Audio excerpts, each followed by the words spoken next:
All right. Hey everybody, welcome to another episode of Yang Gang Fitness Talks. Today we're joined by the amazing Reverend Wendy Hamilton. How are you, Wendy? Whoop, whoop, whoop. Yang Gang Fitness in the building. I'm good. I'm very Woo! good. Yeah. Thank you guys so much. So glad to be here and happy to lend my voice to such a great movement and such a great community. Yeah, we're happy to have you. And as always, Aaron's joining us as co-host, so can't forget to introduce Aaron. What's up, guys? Yeah, super excited to talk to you, Rev Wendy. Like, just because we've been seeing your tweets, we've been feeling your positivity, but now we get to sit down and interact. So, yeah, super excited to hear your story and everything you have to share.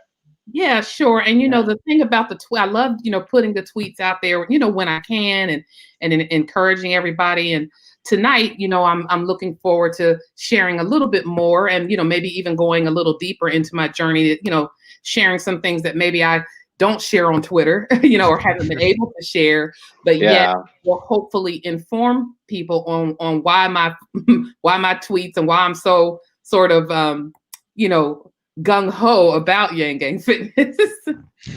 Gotcha.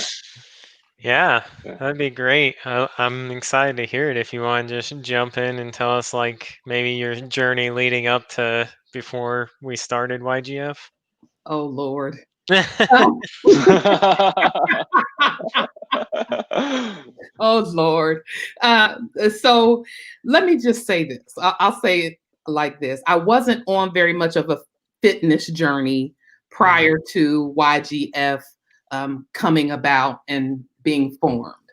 I had always been cognizant and struggled, particularly with my weight and with maintaining a healthy, or what I felt like was a healthy weight for myself, and just feeling good, mind, soul, and body. So let me Yeah. say that that's been like a lifetime back and forth. I'll have periods where I'm going and I'm eating healthy, and I'm managing my weight, and I'm feeling good, and then I say, okay, I made it. So then you stop whatever the habits were that Oh you yeah. were doing, and the weight starts to creep back on, and you become less mobile, and you stop doing the things that you were doing. And so I would say, honestly, for the last 5 years, I've been 5 to 7, I would say, I've been on sort of a yo-yo type of diet and exercise plan, where I've probably gained and lost 30 to 45 pounds every other year. I'd lose it, keep it off for maybe Mm. 6 months, and by the end of the next year, would have gained it all back, and it might have brought some cousins. Oh. So, um, so it was beginning to get frustrating. And the older you get, Mm. Mhm. your metabolism slows down. You get Mhm. less energy, and Mhm. I just turned 52 years old, which I'm very proud of my age, and I feel very good about that. But I was also being realistic about what that meant for me and what that meant for my body, and Right. how I had, needed to begin to be more mindful. Mm. Well, in toward the end of 2018, I believe it was, I got a little bit of a scare, where I got a little lightheaded. I was, sitting at my desk, and I so much so that I put my head down on the desk because I just felt kind of woozy, kind of dizzy. And my day job, I work as a counselor during the day with the DC Public Schools, and I do ministry, part time. I was pastoring a church. We unfortunately had to close. Mm. So, just due to the pandemic and everything. So I'm not currently pastoring a church, but when I was pastoring part time, and working as a family counselor during the day at DC Public Schools. And so I got my head up off the desk long enough to go downstairs to the school nurse and tell her I was feeling woozy. And she checked my blood pressure, and it was, I believe, 190 over 108. Um, Wow. for anybody who is familiar with what your blood pressure is supposed to be, that ain't it. It's not even close. So they immediately, the nurse said, you need to, go to the emergency room right away. And I said, well, okay, let me go get my keys. She said, I don't think you should try to drive yourself. And I said, wow. Well, I'm fine. I can do. And I drove myself to there was like a Patients First that was nearby. And I went there and they checked it and it hadn't gone down much. And they called the ambulance and had the ambulance come and get me and take me to the hospital for observation and that. So long story short, I was diagnosed with hypertension, with high blood pressure. And a lot of it had, related to the amount of weight that I had regained at that point. Even then, I was the heaviest that I had ever been. I was very close to 300 pounds at that time. And so I knew in those moments I needed to make a change. And I didn't know what it was going to be, but I knew something needed to change, because one of the things that they were telling me, of course, was if you lose some weight, I mean, we're going to put you on some blood pressure medication, but if you, exercise, change your diet, lose some weight, you can come off of that. This is not, a high blood pressure doesn't have to be a lifelong illness. It doesn't have to be a chronic, it doesn't have to be a life sentence, if you will.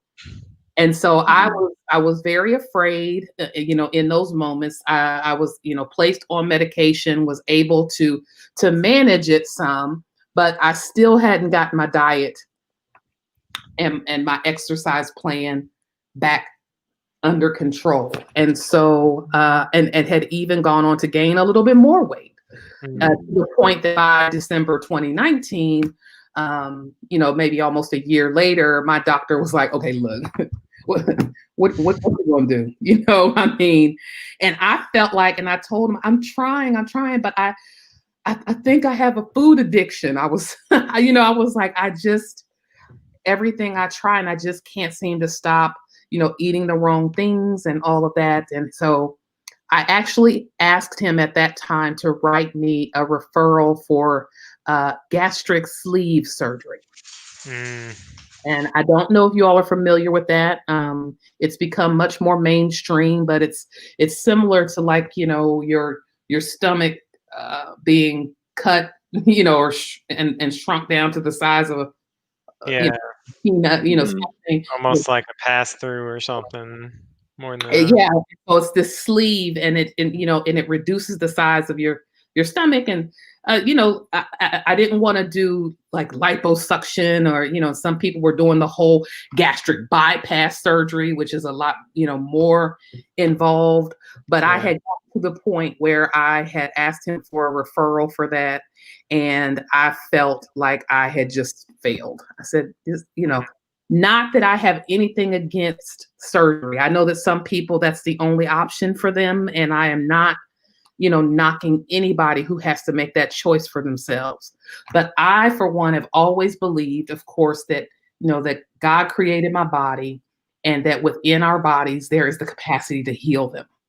And so I've always been one who says, let me try the natural way first. Yeah.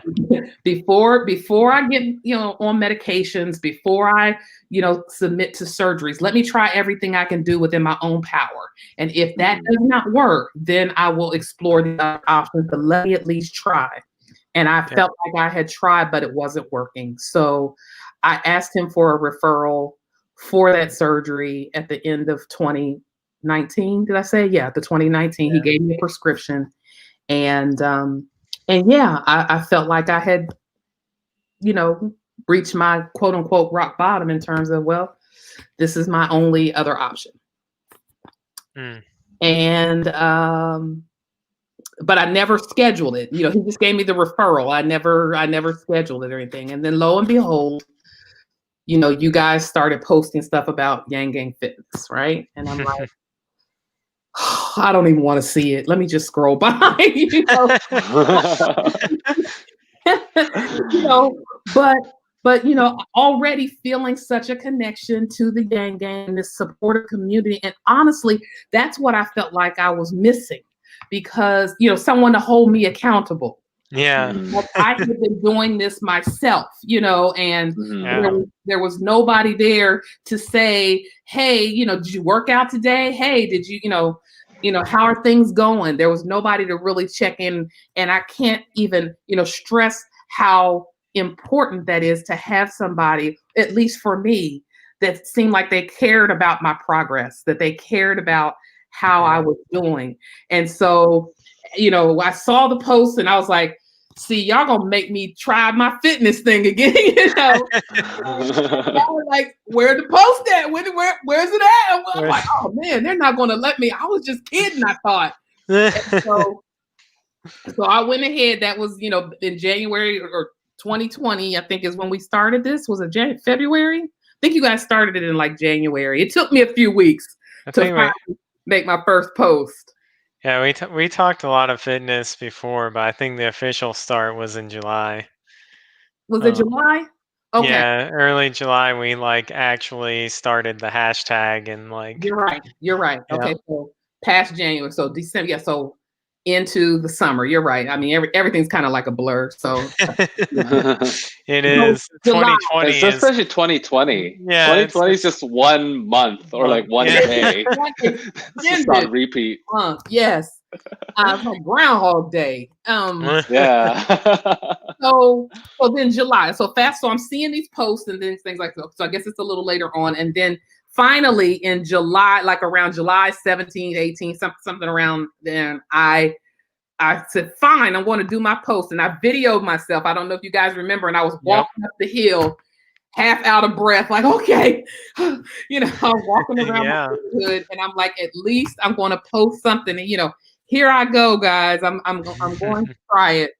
And it was really hard, but that was, the impetus for me, that I ultimately needed to get myself out there and to get started again. And from that point on, I decided, okay, I determined what is possible, instead of setting these unrealistic expectations for myself, instead of going, into some extreme, okay, let's do the, the pears and water diet, for 10 days.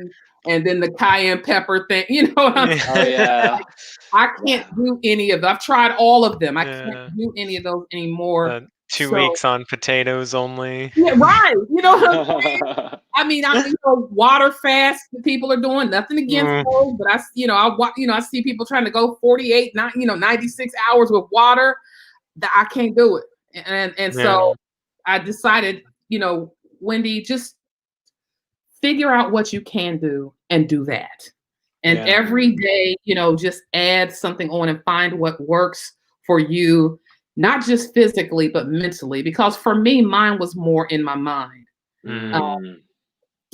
Because I had remembered that before all the blood pressure and everything came up, I had made this declaration that I was no longer going to be controlled by my weight, by the numbers on the scale. I used to, like religiously, weigh myself, and, my mood would be up or down if I, gained a pound or, lost a pound, which that's normal. Some days, you might, gain 1 or 2, but I had the MyFitnessPal app on my phone, and I was counting calories, and I was, every day. And then it would kind of indicate to me whether or not I was, on the right track or the wrong track. Do I need to work out more because I ate more calories today? And it was too much. It was too much. It was too much. It was taking, too much of my energy and not replenishing enough of my self-worth. Yeah. And so I just said, from this day forward, I'm not going to allow the number on the scale to dictate, my value. I'm not going to be moved one way or the other. I'm just going to do the best that I can, and that's going to be enough. Yes. And so I feel like Yang Gang Fitness community gave me the opportunity to be able to have that mindset where nobody is checking or criticizing me or saying, oh my gosh, you ate that. how are you? Like I posted this. I don't know if you guys saw the post that I made today with all the wonderful foods that I've gotten over the last. This now starts week 13. Yeah. That I've been with Yang Gang Fitness, week 13. And I am very happy to report that I am currently 19 pounds lighter, and wow, my blood pressure when I went to the doctor for a checkup this afternoon was right around 135/83, which is a little bit normal. Yeah. Wow, congratulations. Kudos. I'm so grateful. That's awesome. Yeah. So grateful. And just the beginning too, right? Right. And let me also add, because some people was like, well, how in the world you do that? well, first of all, I had a long way. I still got a long way to go because, as I told you guys, I was approaching the 300-pound mark. I had surpassed it by the time Yang Gang Fitness came around. So, I'm starting from, I was starting from way up. So I've got a lot of work to do. But what really helped me was I found a rhythm. Okay. What I said to myself was, all right, Wendy, we're going to focus on our diet and making better food choices. We're going to commit to working out, some form of working out 5 days a week. Nice. For 30 minutes.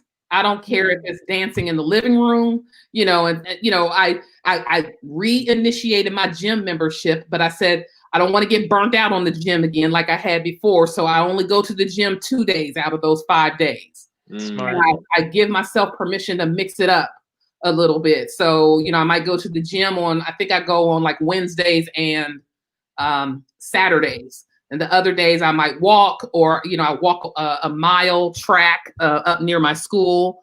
Yeah. I do that often, try to get a mile in and just mix it up so that I don't, it doesn't become routine or anything like that. So that has really been helpful. But I think the game changer, gentlemen, that I entered into my program was intermittent fasting. Yes.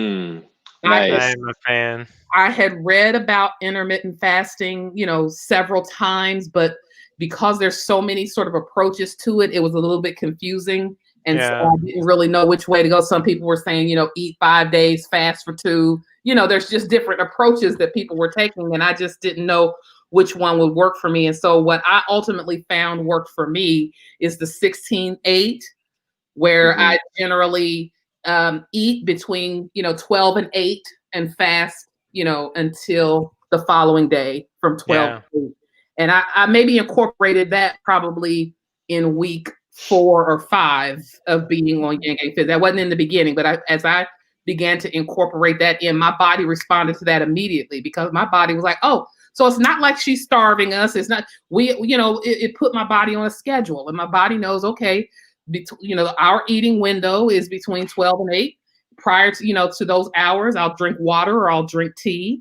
And then when I do eat, during my window, I eat what I want, but I eat, I eat for health reasons. But I don't beat myself up if I decide to have a treat one day and have the meals that I showed you all that I posted. Like it's okay to have a soul food catfish dinner every once in a while. That's perfectly fine.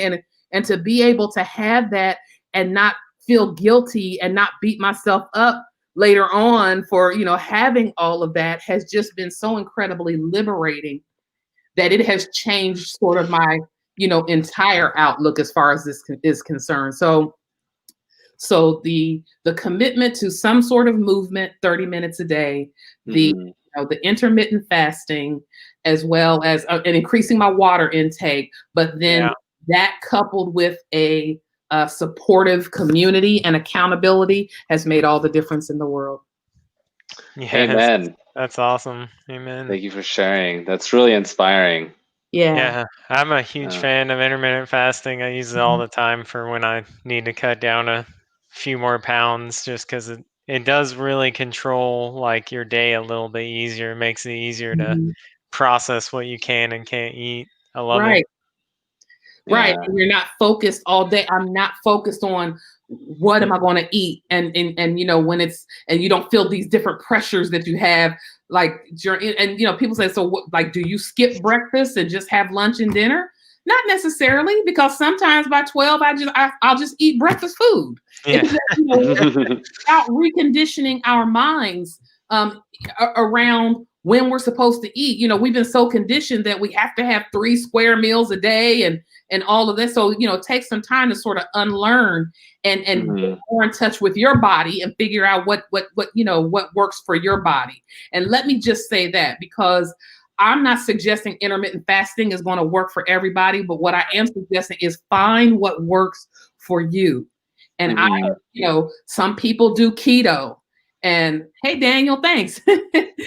Some people do keto. Some people do, different. And that, if that works for you, I am not here to judge anyone, because our bodies are our own. They are uniquely made. We are fearfully and wonderfully made. And it's up to us to know, our bodies well enough to know what they require and what they'll respond to.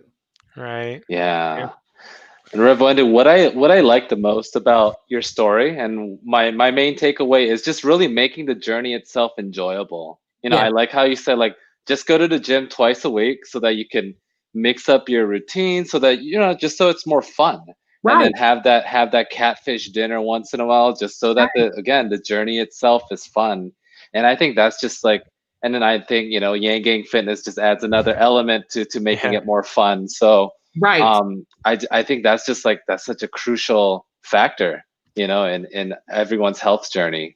Right, because you don't want things to become obligatory, right? Because they lose meaning. If you're just in that, and that's sermon, but I'm not going to preach that tonight. But seriously, if you think about it in the context of church, a lot of things that happen in church, people just come, they go through the motions, they take the communion, they get baptized, or they do, different prayers. We stand up at this time, we sing this particular hymn during this particular holiday, and at some point, it begins to lose its meaning. Yeah. Because we're so used to doing that song during that season, on that night, and we just do it because we do it. Not because, we are still trying or feeling as connected to the meaning. So going to the gym for me became more of a duty. It became more of an obligation. And then I would, beat myself up if I didn't I didn't make it to the gym, and then you start trying to double up, or stay longer or something like that. Your mind just gets in this vicious cycle where it's just not healthy. And stress can help. Oh yeah, cause you to gain and make unhealthy choices and things like that. So life happens. Yeah. That's why I appreciate our approach to fitness being holistic. It's mind, it's body, it's spirit, it's the whole you. And it doesn't matter if you work out 5 days a week, if you come home and your mental tapes are saying to you, you're not doing anything, you're not making a lick of progress. Why are you? And you're just in that gym showing off, or people are laughing at you. And so there comes a time where you have to sync with yourself, and you have to spend some time. That requires spending some time with this and having some real talk and being honest and truthful with yourself about some of our motivations, about some of the reasons that, perhaps we found our health in the place that it's in now, and being honest about that. Yeah. Are you stress eating? Are you emotional eating? Are you protecting yourself? Some people who struggle with weight, that weight is a protective barrier that they've placed around themselves to not let people in. So it also requires taking some time and doing some real reflection around why you are where you are, if you're not happy with where you are. Yeah, there's a lot of self-reflection going on right now, right? With the quarantine and we get to live in the house with ourselves and figure out what we like and don't like. That's for sure. And that's not necessarily a bad thing, because some people are figuring out, man, I sure was wasting a whole lot of money at restaurants. You know what I'm saying? People Yeah. out how much, just excess money they were spending at, going to happy hours and things like that they didn't necessarily need to spend, but it was the thing to do. It was, it was a habit. People are, coming back to their kitchens again and cooking at home and like, hey, I don't have to order out every day or every night, and they're reconnecting with their families, and they're reconnecting, all are reconnecting with ourselves. And so what this is also causing is some shifts in priorities. And so even when we return to whatever our new normal is going to look like, I anticipate people responding very differently. I mean, even if you look at how some places are trying to reopen, and there's sort of this push politically to open the economy back up, and okay, but what they're not accounting for, in my opinion, is that some people's ideas of socialization and things like that have changed. And so you can open up all the restaurants you want to. That doesn't mean people are going to suddenly come flooding back into them. Right. Yeah. They got used to cooking on their own. Yeah. Right. And and never mind the fact that a lot of folks are unemployed and they ain't got eat out money right now. Yeah. They don't have UBI. Right, exactly. That's a whole nother broadcast. But yeah, and so, because for me, I live here in Washington, D.C. Yeah. And as I'm riding through downtown, which is normally bustling, with thousands of people, our downtown area is very vibrant because there are tons of offices, there's tons of government buildings, FBI, all the buildings are, downtown and near the mall. And so imagine the millions of people that work in these government agencies, and probably 90% of them right now are still working, they're teleworking from home.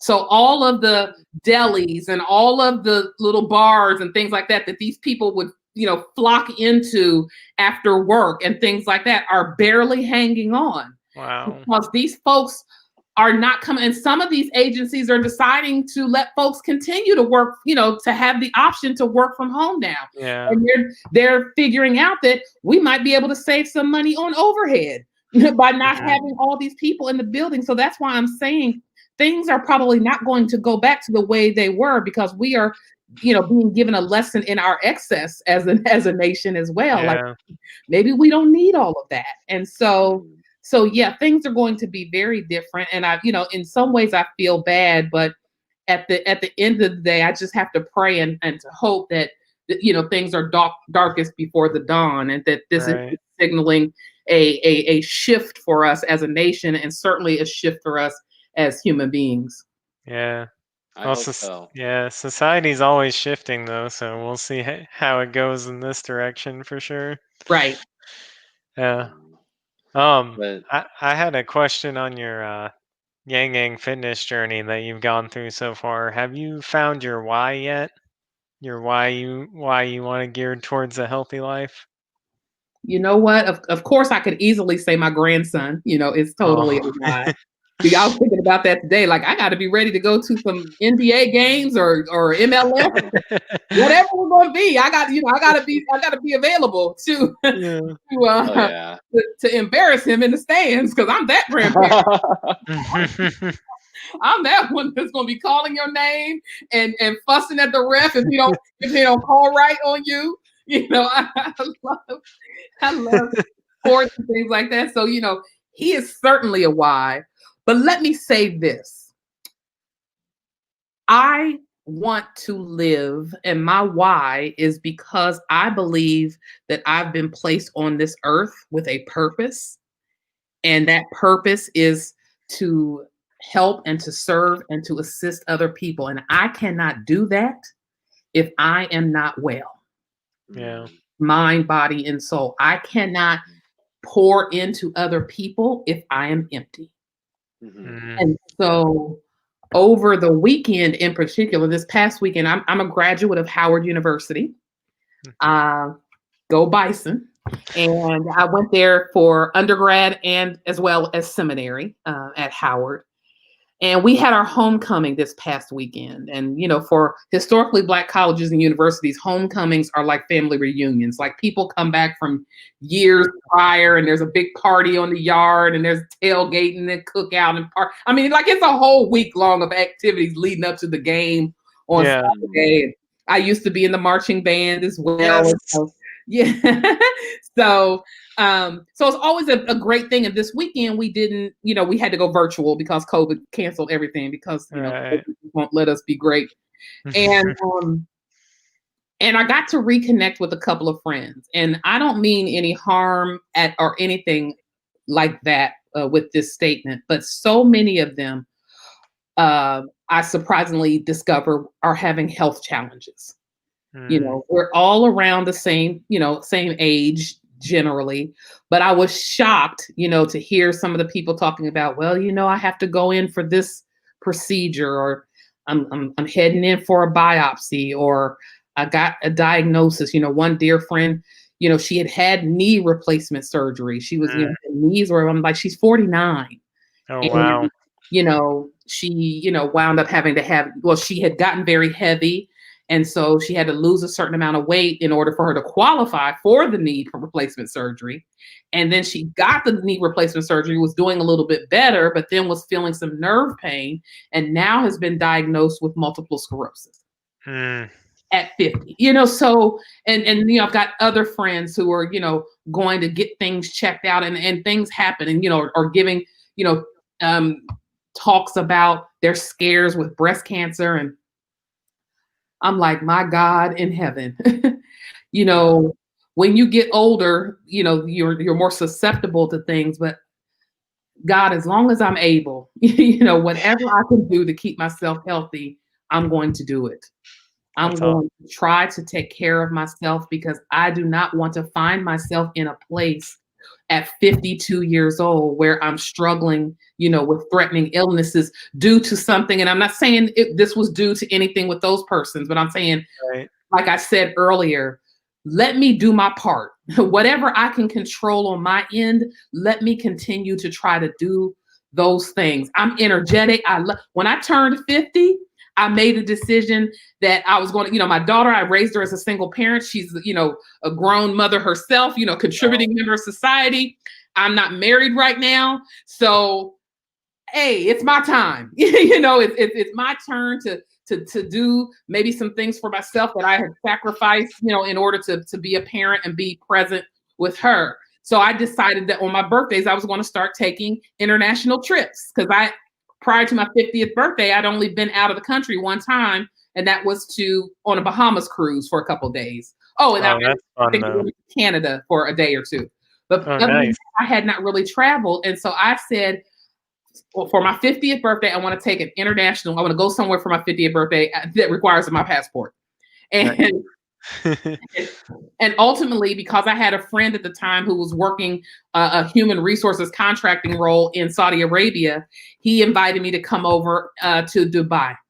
Because nice. Not far from, he was in Bahrain, Saudi Arabia, which was not far from Dubai. And that's so awesome. I got on a plane and I went to Dubai, and it was amazing.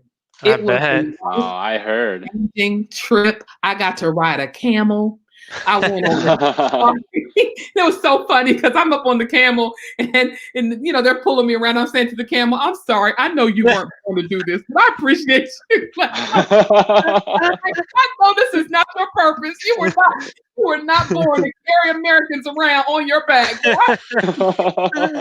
I appreciate it. So, you know, so for October, that was October 2018, I went to Dubai for my 50th birthday. October 2019, I went to Belize. Nice. It was another place. It was simply amazing. And, you know, it's an island, doesn't have a lot of cars on it. So I got to rent like a golf cart, drive all around the island like that. And in between those two trips, I actually last spring went to Paris as well. Nice. So I've got a life to live. That's my why. This thing is over. And there's no thing anywhere that's written that says I can't live it and live it to its fullest. But it's hard to do that if you're not healthy. Oh yeah. Yeah. it's hard to do that if your mind, your body, and your spirit is blocked. And so I endeavor to keep my space clear and open and as healthy as possible so that I can enjoy what life has to offer. That's awesome. Amen. Couldn't have said it better. Yeah. So then you're getting all your YGF in so that the next trip you can like add a hike on or something. Yeah, through the exactly. mountains. Well, for this year, of course, this year I had a trip. It was actually going to be a cruise. Nice. It got canceled, of course, but we had ports of call in the Grand Cayman and in Jamaica. So those were like 2 bucket list trips. I was going to knock off 2 bucket list trips. Man. Oh man. And it got canceled. So I look forward to rescheduling that. But at the end of the day, I recognize COVID and I recognize that I'm just grateful to be alive. So many people are not. So many people are struggling, and I never want to diminish that. I never want to forget that. I want to remain cognizant of the blessings that I feel like God has brought into my life, and that I appreciate them. But I appreciate them, with humility in the context of knowing that tomorrow is not promised, and we can do our best to take care of ourselves and take care of our health and the rug can get pulled out tomorrow. And so I'm not suggesting somehow that I've got some special dispensation that is going to protect me from that. However, I firmly believe that because tomorrow is not promised, it's important as much as we can to live for today. Yeah, well said. Absolutely. And Rev Wendy, you've mentioned several times, like it's about the mind, body, and the spirit. So do you want to share stuff about mental health, spiritual health, like what some of your practices are as a reverend, as a Christian, as like that you want to just share with the Yang Gang Fitness community? Okay, well that's good. From a spiritual perspective, I like to think about fitness in the context of the scripture that says, "Do you not know that your body is the temple of the Holy Spirit? That you are God's, and that you are commanded to honor God with your body." That's something I learned, many, many moons, even prior to seminary. And it's just something that's always stuck with me, that my body is a temple in which God inhabits. And so if God is inhabiting my temple, what's it looking like in there?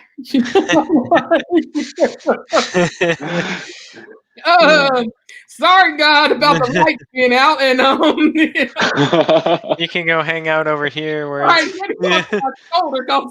You don't even want to see what's going on. Seriously, no, I've thought about that in the sense that from a figurative sense, like if my body is a temple, then that means I am called to honor. How would I honor a temple? So I'm very cognizant of what I put in my body, and that's not just food. I'm just, very cognizant, some energies I don't take in. So I try to be peaceful, to be a mediator. I'm a Libra. And so we're, balance and justice is a part of who we are as during the time that we were born into the world. But for me, what is taking place on the inside winds up reflecting and coming out on the outside. So, one of my old pastor friends used to say, garbage in, garbage out. Yeah. Well, you know what I'm saying? Same thing. If you've got garbage out and you let it in, it's going to mess you up. Yeah. Right. So for me, I just keep that in my mind, and that's what I encourage other people to do. You only get one of these, just one. Right. Yeah. You know what I'm saying? This is the only one you get, and our bodies are brilliant. Oh yeah. Brilliant. I mean, when you talk about human computers, I mean, your body, you can get a tiny paper cut in your finger and your body will let you know something's wrong. Pain is just a symptom. It's just your body's way of saying something's not the equilibrium is off. You know, Right. and we unfortunately have been conditioned to automatically, medicate it Yep. instead of checking. So, for instance, we'll get a headache and we go grab for the Tylenol. We go grab for the weed. Your body might just be saying you're dehydrated. You need some more water. Yep. Yeah. Here's that. So knowing our body and understanding our temple, like I was talking about earlier, can contribute to our overall health, and that is spiritual. It is called Absolutely. temple maintenance. That's what I like to look at it. Nice. I like that. So for practice wise, whether you're Christian, non-religious, whatever the practices that you have that work for you to keep your temple maintained from a physical, spiritual, and emotional standpoint, do that. So if it means prayer, like I've said, meditation, if it's yoga, if it's connecting with nature and taking those hikes, if it's different foods that you like to ingest. Many people are vegan. Many people, pick particular foods that feed their spirit. What feeds your soul? What are you feeding your soul? I'm not someone who drinks alcohol. I have no problem with other people who do, but alcohol and those things, it doesn't do anything for me. And so I've always been someone, plus I don't like to be or feel out of control. I never really understood what was fun about waking up and not knowing where you are or who you're with or where your clothes are. I never saw what was fun about that.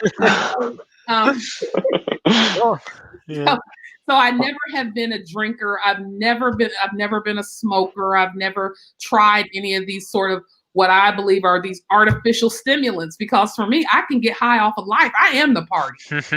Oh yeah. Party. I find other ways to make my life meaningful and have fun, which meant I was always the designated driver. You know what I'm saying? She ain't gonna drink, so give her the keys. You know, that's all well and fine because I'm still gonna turn up. You know? I'll just be able to find the car. Just craving that human connection, right? Right. So for me, but that's what works for me. I'm not here, like I said, to judge what works for anyone else. But I do feel like in making those choices for my temple maintenance, it has contributed well to my overall well-being. Nice. Yeah. That's awesome. Yeah, I try not to do drama. Somebody said that to me one day on Twitter. They're like, you seem somehow not to get involved in all the Twitter drama. And I'm like, first of all, I'm human, and there's been a couple times I'm like, get at it. But number one, I'd like to think and endeavor to serve as an example and to Yang Gang, and in the role that I'm in, and certainly in the role that I've been in and was in on the campaign, I am not at liberty to comment or to join in on anything. But even beyond that, getting in arguments with people I don't know on social media just don't seem like a productive use of my life energy. Yeah. I don't even argue with people that I know. So why would I argue with somebody that I've never met and may never be on social media and get myself all worked? That just doesn't, that's going to drain my life energy that might be needed for me to do my 30-minute workout later on. Right. I'd rather spend 30 minutes in here dancing to Return of the Mac. Nice. And talking with you about whether or not Andrew is a libertarian Trojan horse. I'm not. Yeah, that definitely fires us up. That's for sure. and I am, like I said, I have to be careful. And plus, Andrew is my friend. I'm not just a part of Andrew is my friend. I don't play about Andrew Yang. And so, I'm very protective of my friend, and particularly him. I mean, he's a grown man and he can protect himself, but you put your mouth on him too much. I ain't always wore a collar. So, we might have to. I might have to lay hands. Because especially if you don't know him. And see, I know him. I've spent time with him. And his family, and I know who this man is. I've seen his character in action. I've experienced it, you know, on a very close level. So I'm not going to let you just sit up there and, you know, so I did like kind of speak out when they tried to label him sexist for calling out, you know, Pelosi. I'm like, no, here's what you're not going to do. You can disagree with him on policy and you know, and maybe even, you know, words that he might say or try. And I don't agree with him on everything, and I'm not supposed to. You know, there's some stuff he puts out, I'm like, oh, Andrew, come on, bruh. But, you know, but at the same time, but I trust him. Right. Because he's brilliant. And I trust him. And I don't have to agree with him on every single issue in order for me to respect who he is and respect what he knows. And so when I saw that about the sexism piece, I said, you know, now you're attacking his character. Now I do have to say something. Yeah. I gotta use that brain power. The friend that I know, and he does not have a sexist bone in his body. And if you knew him, you wouldn't feel, you know, folks get real bold on Twitter. You know, folks they take an awful lot of liberties on social media to talk out, you know, the side of their neck.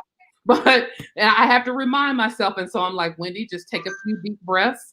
As I say to a lot of folks on these interviews, you do not have to participate in every argument you are invited to.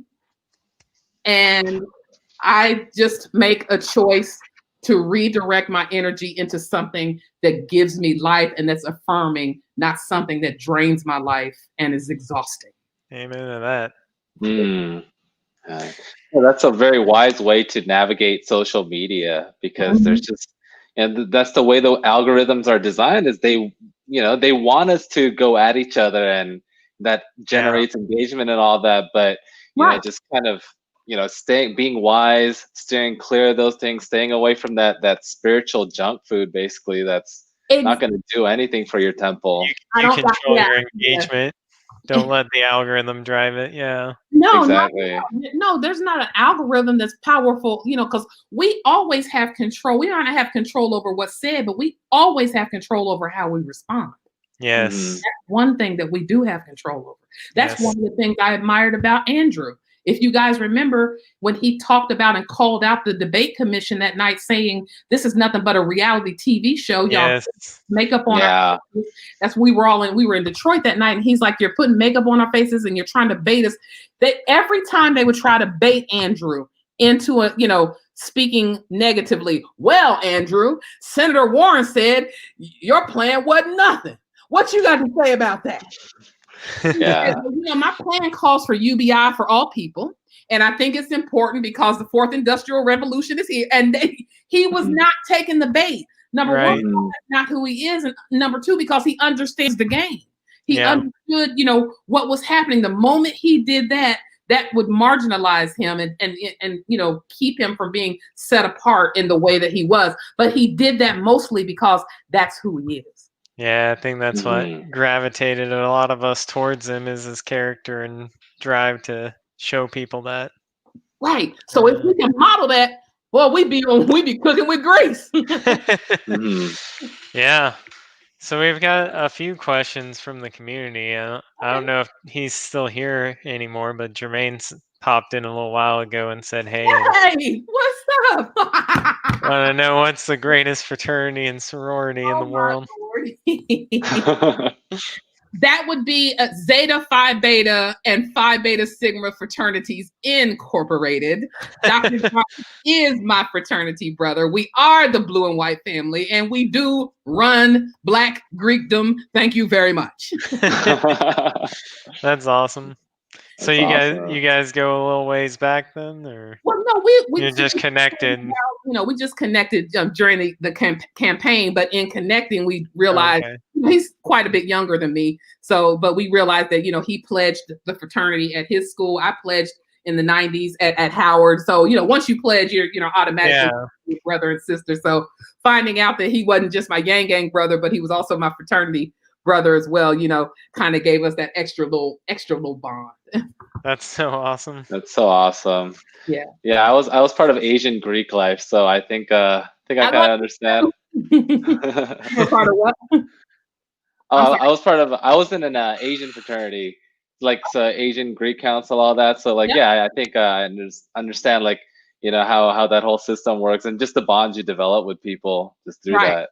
Yeah, and that's it's just a great bond to have. It's a lifelong one, and so no matter where you are, all over the country, if you see somebody and you guys share this, like hey, and Yeah. call upon them and stuff like that. So yeah, It's kind of like gang too. It's like right. When you we instantly connect with people. it's like, oh, it's Yeah. so fast, man. Yeah, I used to love that at the airport, because every time I went to the airport to fly, I always had some gang something on. And it was guaranteed. Somebody said, Andrew, yeah. Yeah, for sure. It was great. Yeah, I'll still randomly see someone wearing something with math on every once in a while, even in my red state. So it's pretty awesome. Yeah, where are you? Alabama. Oh yeah, you in the cherry red state. You're in the Apple state. Yeah. It's kind of a weird place to be, but our city the cities here are pretty neutral as far as like a little bit of everybody for sure. Okay. So it's pretty nice. Okay. Where are you, Aaron? I'm in Los Angeles, California. Okay. Great. Smack in the middle of Koreatown. Oh wow. Okay. That's the city of Yang Gang, right? Yeah, and David Kim's running to represent our district. He's also Yang Gang. He is. Pro UBI. Yeah. Pro Medicare for all. I've been following him a lot. He seems like he's got a lot of passion, and I will just be grateful when this election night comes and somewhat goes. I mean, depending upon how it turns out. I mean, I'm hopeful for, all of our Humanity Forward candidates. We've got a lot of folks up there, and the more people we are able to get into Congress, the more we have of getting Andrew's policies passed. And at the end of the day, that's what this was really about. Andrew ran for president, not because he woke up one morning and said, I want to be president. He said that I wouldn't do that. I'm not insane. But, he sensed a call. He sensed that universal basic income was an idea whose time had come, even though it wasn't his idea. And that he could not believe that there was no one running on this for the presidency. And when he went to Evelyn to let her know about this vision that he had of running for the presidency on a universal basic income platform, well, of course, the first thing Evelyn asked him was, okay, what are we going to do about insurance? You can run and all that, but you got to make sure stuff is in place.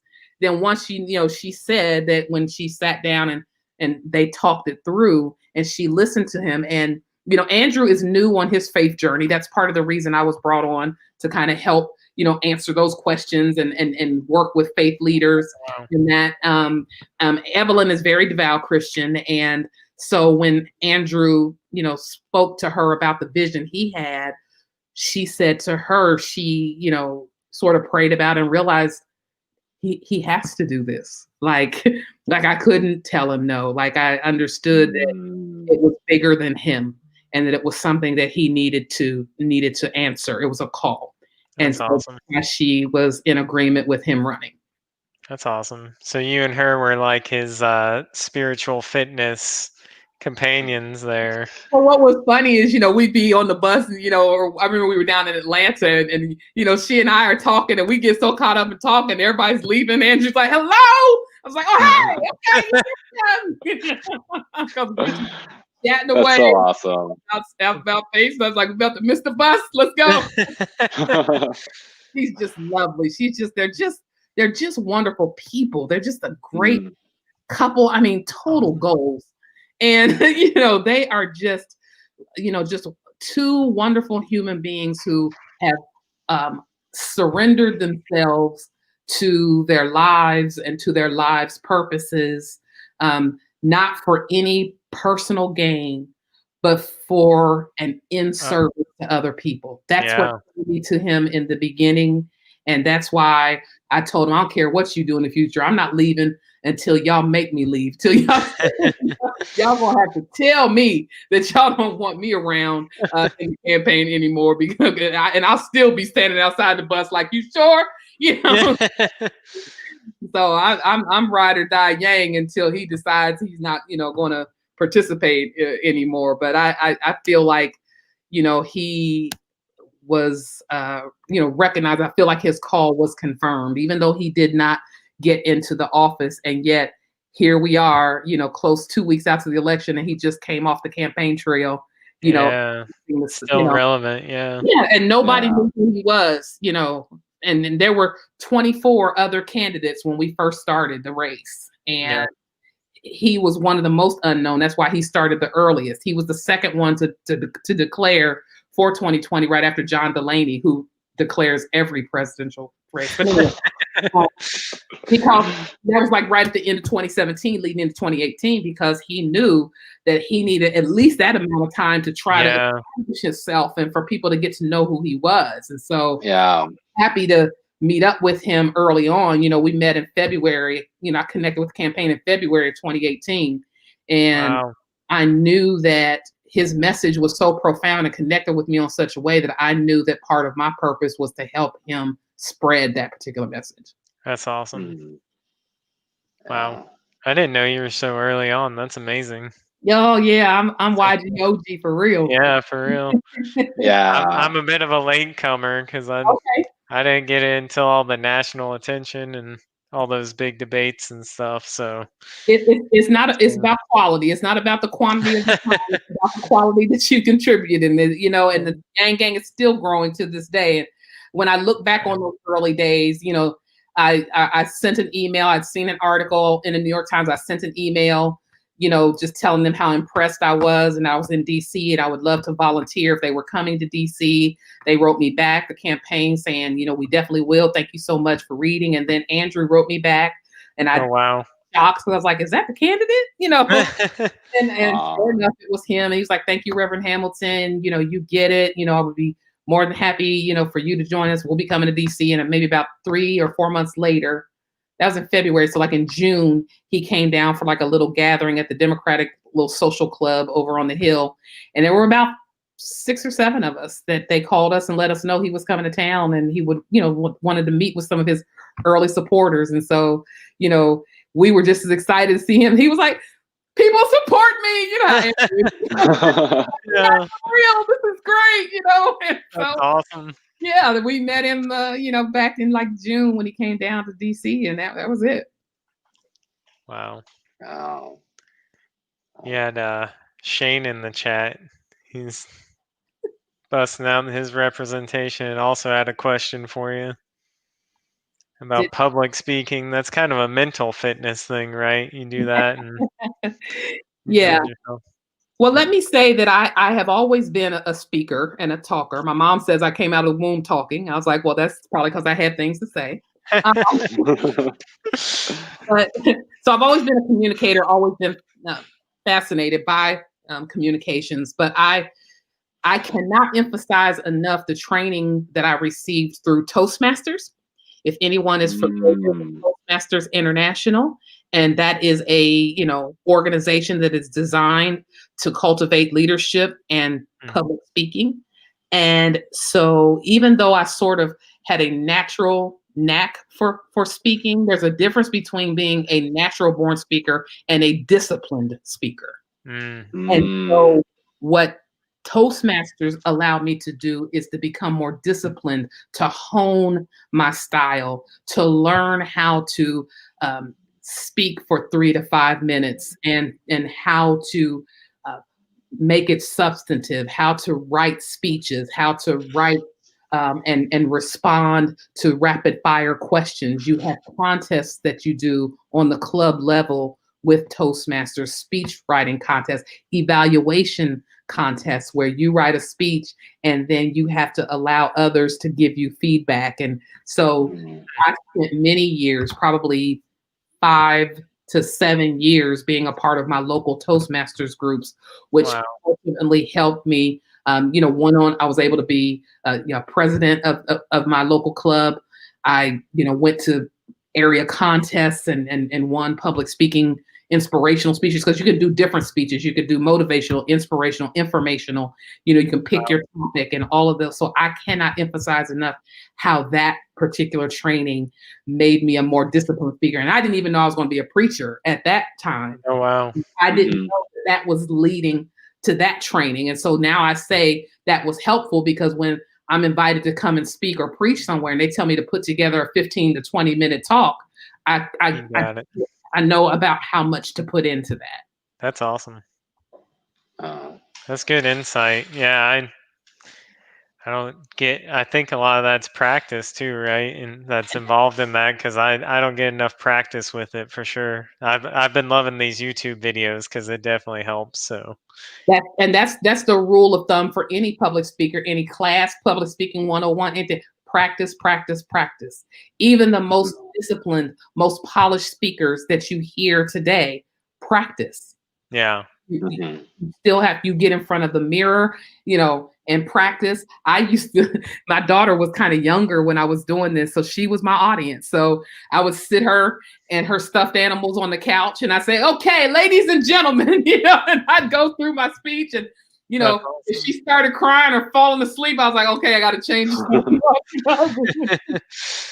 She's bored already, Or I would call friends and I'd say, "Hey, listen, I'd like to read. I'm presenting this speech at my club next week, and I want to run it by you, and just let me know what you think." So any kinds of practice like that you can get in help you become a more disciplined public speaker. Yeah. Nice. That's good. It also helps with, and the other discipline piece it helps with is uhs and ahs and ums and uhs. Now, there's a lot of that. I still find myself, particularly in sort of informal formats like this, I'll fall back on it a little more. But those filler words, Toastmasters teaches you how to work through those and to maybe pause when you want to say or in ways that so that your thoughts sound more complete. More of a dramatic effect too. Exactly. And so you learn how to control those. You learn how to become more cognizant, catch them before they come out, and just pause. And it does provide not only a dramatic effect, but an opportunity for your audience to reflect on what your last point was. Yeah. On to the next one. Smooth. That makes sense. Yeah. That's very cool. So, the evaluations when you do a speech at Toastmasters, and every time you do a speech, the rest of the club is evaluating you. And so you do a speech, and then they go around the table and they give you feedback, and they give you like 3 positives and 1 negative. And so they might say, well, you had a strong intro. You held my attention. You used humor, little things like that. I counted 14 ums. 12,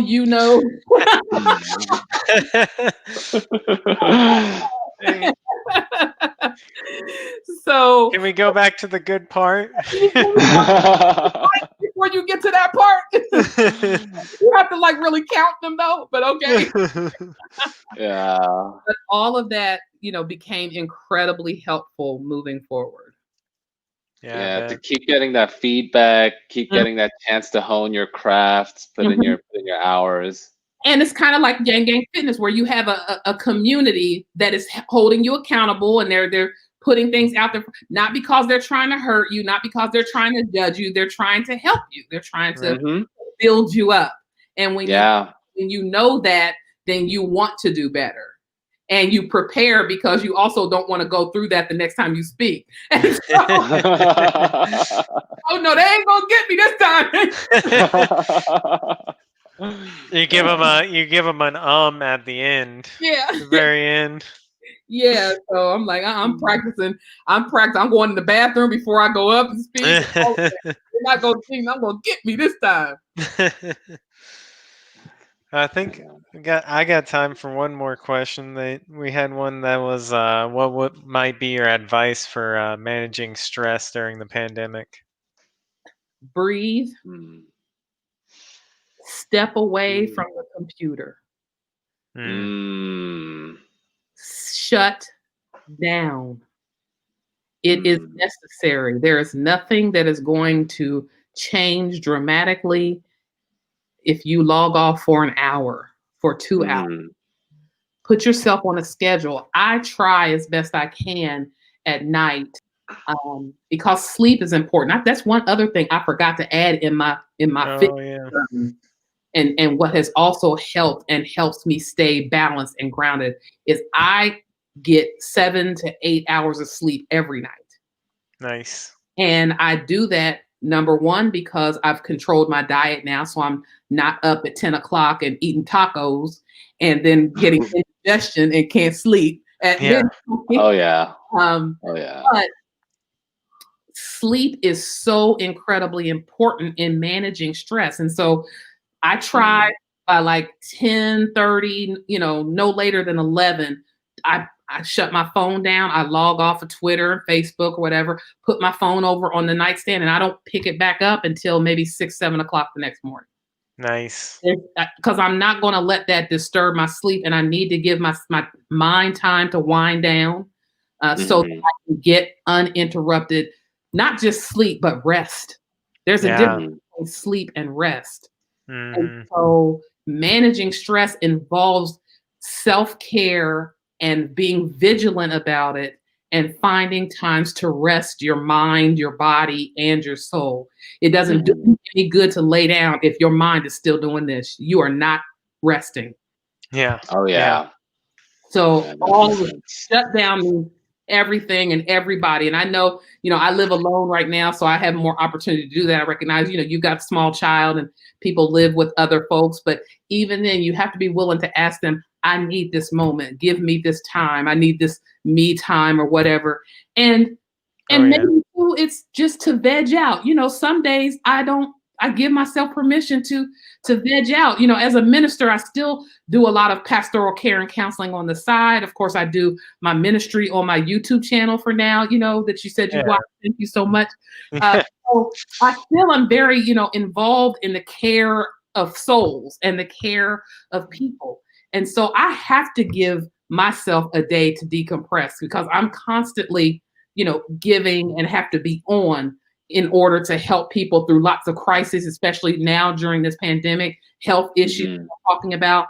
And then I work at the school. I'm a family counselor. So my families are dealing with this online schooling, which is very difficult. So I find myself in stress-filled environments and conditions for much of my day. So I have to be very protective of my personal time. I don't talk on the phone, occasionally, but I don't spend a lot of time on the phone. And I try to take my days off kind of turn out to be like Saturday because I'm working on Sundays sometimes. And then, I work at the school during the week. So Saturday is kind of like a day that I try to keep free of anything else. And I'll binge watch a couple Netflix and I'll go to the gym, do my workout and things like that. And I just try to give myself, because I have to replenish. We have to replenish. Like I said earlier, we cannot help, assist, or be available to anyone if we don't first fill ourselves. And that's not being selfish, that's being self-preserving. And there is a difference. Yeah. Oh yeah, it's like you got to put your oxygen mask on first before you put it on other people. Right. And if you find yourself snapping at people or feeling sensitive or upset, before you blame it on them, ask yourself, when's the last time I replenished? Yeah. I'm running on it. Did I have a bath recently? Yeah. When's the last time? How much water have I drank today? Yeah. How much sleep did I get last night? What's the last thing that I had a conversation or that I read? Did I just come off of a Twitter beef with somebody and that's why I'm snapping at everybody in real life? And Twitter's not real life? Let me Twitter is not real life. Except for Yang Gang Fitness. Yeah. No, but I know what you mean. And encourages a life outside of Twitter. Like, you don't have to be on Twitter to do Yang Gang Fitness. You do the fitness and then you report it back. Yes. But you are not required to log in to Twitter. Yang Gang Fitness. It is through your accountability part. And so, for me, I do Twitter. I was already doing Facebook. And even though Facebook can be evil, that's really the arena where I keep connected with my family. Because my older folks and family, all my Ohio folks, that's the only reason I'm keeping my Facebook alive. So I only do Facebook, Twitter, and my YouTube channel. That's all I can manage. And that's all I need. Yeah. I can't even, Instagram, Snapchat. I'm not doing all that. Who can keep up with all of that and stay sane? Yeah, I don't know. Yeah, you Bless can't. you if you can do that, but I can't even imagine where you have any life energy left over for yourself if you're Yeah. having to maintain all of these avenues which pull from you. Yeah, you gotta have an army to do it these days. Mhm. Yeah, I was always impressed that Yang controlled his Twitter. Most of the time they hand it over to some campaign person. Well, we So did that's do great. that from time to time, but Yeah. someone he liked when when we were in between events and things like that. He likes being connected to the people. He likes that, and he wanted that. And he's the candidate, so for the most part, you let the candidate do what they want to do. But that brought him that kind of reconnected him, because if you're going. We're going from city to city in Iowa, and we're jumping off the bus and talking to this crowd. Then you get back on the bus, and we're going to the next thing. Andrew's like, let me check in with my crew. That's why when he says the Yang Gang is my superpower, he means that. Yeah. He means that because he knew that whether he bombed on the debate stage or did a great job, or if he went to to speak at an event and he wasn't maybe as well received as some of the other, he always knew that he could come back to Twitter, to the Yang Gang, and get replenished. Yep. Yeah. So, Yeah. That's true. Yeah. Anyway, guys, I'm going to have to wrap up here. All right. It's 10 Sounds great. o'clock. Yeah. Yeah. Yeah, gotta let you wind down for the day. I have one more quick question. How's that walk up the hill now? It's I got that thing now. Yes. Yeah. Nice. Awesome. It's a whole lot less tiring. As a matter of fact, too, as I mentioned, I started doing the walk around the mile walk around the track near my school, and now I try to do that at least 3 times a week if I can, so that I'm at least getting 3 miles. I know 3 miles of a walk in, and amazing. That's become a regular part of my routine as well. So cool. Much better. So cool. All right. Well, thanks for joining us, Reverend. So much. Really appreciate it. I hope anybody that's watching is encouraged to do what's best for you. That's sort of my takeaway tonight. I wanted to go a little deeper and just kind of share from a more personal perspective, what this journey has meant for me. And it's ongoing. It is a journey for me. It's not a destination. So I'm not going to get to the place any longer where I feel like I have arrived and I can let up, if you will. As I mentioned, the intermittent fasting has worked for me well enough that it is becoming and has become more of a lifestyle. So I don't feel like I, have to go back to, eating the way that I was, because I'm completely comfortable in this routine and I haven't felt deprived in any way. So find what works for you and work it. Awesome. That's a great Amen. message. Amen.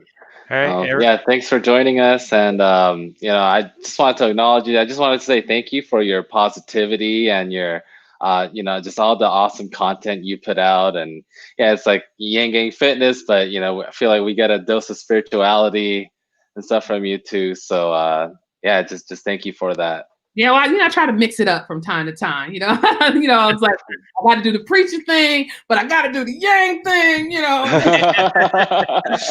I'm multifaceted, multifaceted, and I do that for a reason, because I'm human too, and I don't want people to feel like intimidated or try to pigeonhole me into I can only be the preacher or I can only be that, because in community, nobody's greater than anyone else. We all just have different calls, and we're all contributing in the ways that we feel called to contribute. And so that's why I try to keep myself as available and as diverse as possible, so it doesn't feel as though you only have to address me or interact with me in one capacity.